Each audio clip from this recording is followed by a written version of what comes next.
Hello, welcome to Notorious University. Hope you all having a wonderful, lovely, blessed day.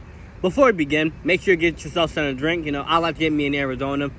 Very nice flavor, very relaxing. Now, let's get into it. Sit back and observe.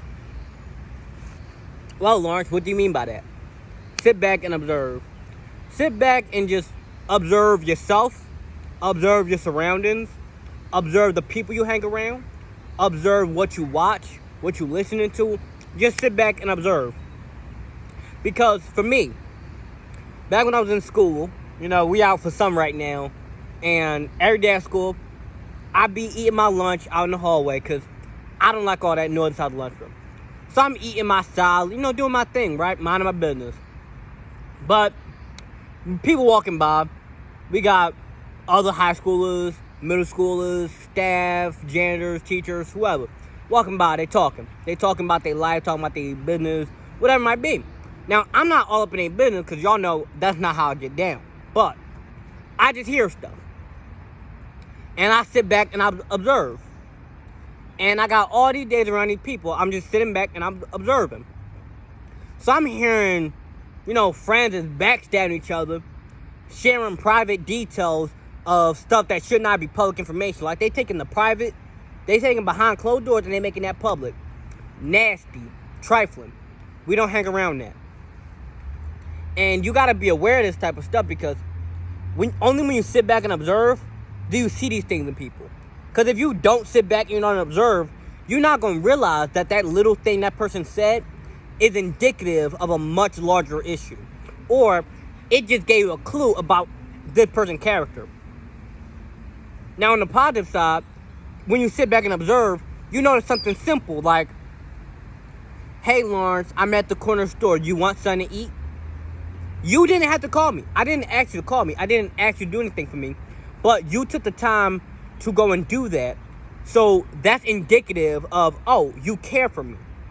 You are not stingy with your money towards me. You are helpful. You are kind. You are considerate. You are these things. That little thing of, hey, Lawrence, I'm at the corner store. Do you want something to eat?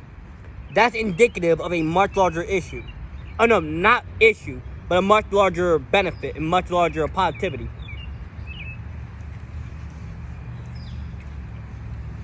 Now, not only that, right? That's just thought what somebody say, what somebody do, they action. It could be an action that they did make, or it could be a lack of action. Like, hey, I love you, and I'm always here for you, and I appreciate you. But when it come time when I need some school supplies, or I need gas money, or I need something like, nothing crazy, I just need something simple. You never there. Hey, I need somebody to pick me up from school. You never pick up the phone for me. You never offer. It's always, but I gotta go do this, or this happened, or that happened, or that happened. I get that, in people's life, stuff does happen. Like, maybe you gotta go pick up your grandma from the hospital. Possible. That's possible. But you don't gotta pick up your grandma from the hospital every day. You don't got a car breaking down on you every day. So, somebody's lack of action tells you a lot about their character. It tells them that you all words, like you talk, good talk, but you don't act on it. You don't got no kind of, you don't keep your word. You don't respect yourself enough to keep your word. Because keeping your word it's also about respecting that other person who you said it to, but it's also about respecting your own word. Because if I say that I'm going to do this thing, right? I'm going to do this thing. I'm going to work out. I'm going to eat better. I'm going to read more. I'm going to help this person out. If I don't do it, I have to live with myself and know, Lawrence, you didn't say what you were going to do. We didn't keep our word. We aren't reliable, or as reliable as we could have been, or as reliable as we should have been. We aren't this to ourselves. So somebody who can't keep their word, big red flag there too. Big red flag. Now, likewise, the opposite end is the positive side. This person does keep their word. This person has shown characteristics of hardworking. This person has shown reliability. This person has shown they've demonstrated. But you only notice this when you sit back and observe. And then, taking it even further, you observe that, but then you look within it. You look between the lines. Such as, I didn't just observe what you did or didn't do. I looked in between it and saw what that is indicative of. Like, on the small side, it's, you didn't show up to my sports game. Okay, one-time thing, right? But I sit back and observe, and I'm like, this is a pattern. You're never at my games. Now, it could be different if it was like, my game was at 10 in the afternoon, like 10 a.m. You have work at 10 a.m. Different. But if my games are different days, different times, and you don't work 24 hours, and these are times when you're awake, yet you're never at a single one of my games, you know, cheering, saying good job. Even if you're not interested in the game, you might just show up, you know, just to support, like, just to show up and be like, I'm in the crowd, good job. Hey, Lawrence, good job on the field. I don't play sports, but I'm just using that as an example. That's indicative of a much larger thing. Like, you may talk a big talk, but you're not reliable. I'm seeing a pattern. It's not just, oh, you don't keep your word about coming to my game. It shows a pattern that you don't keep your word. It shows a pattern that you aren't as supportive as you could be or should be or say you are. It shows more. And when you are able to look within the lines of what the person did, didn't do, said, didn't say, it reveals so much more.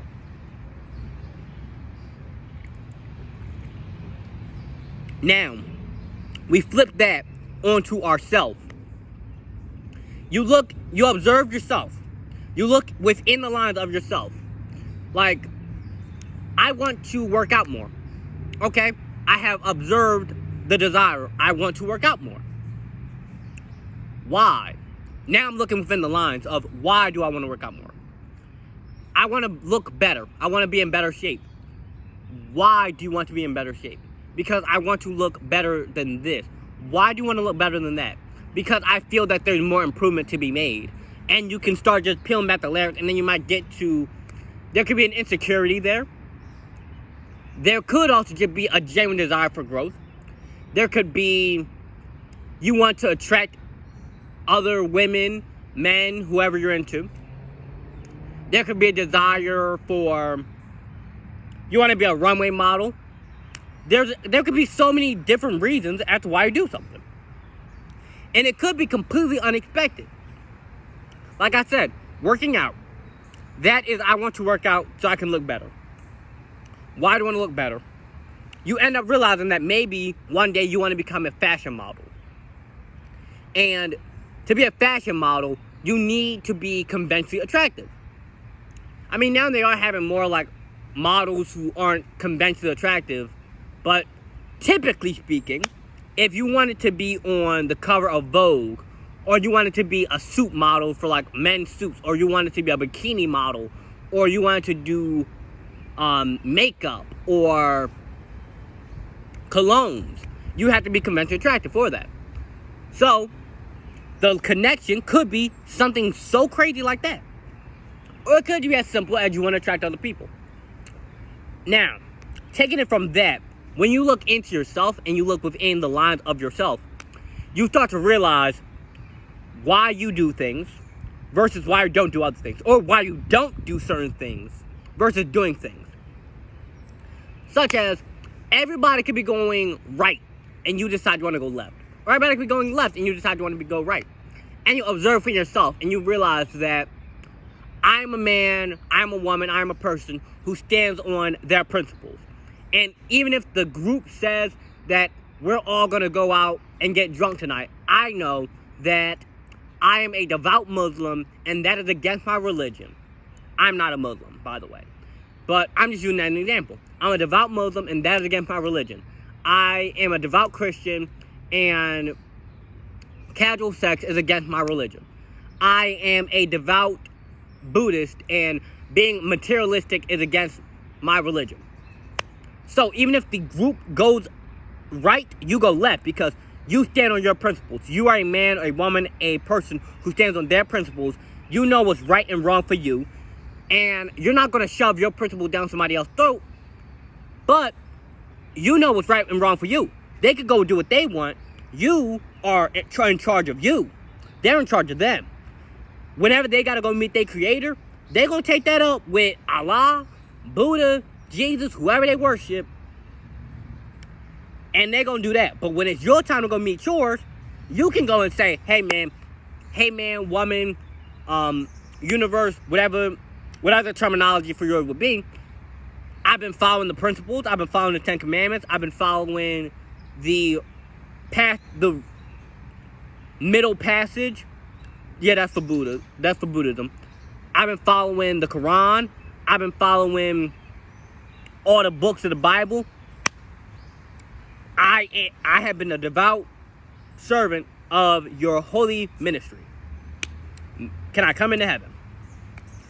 However your process goes. So,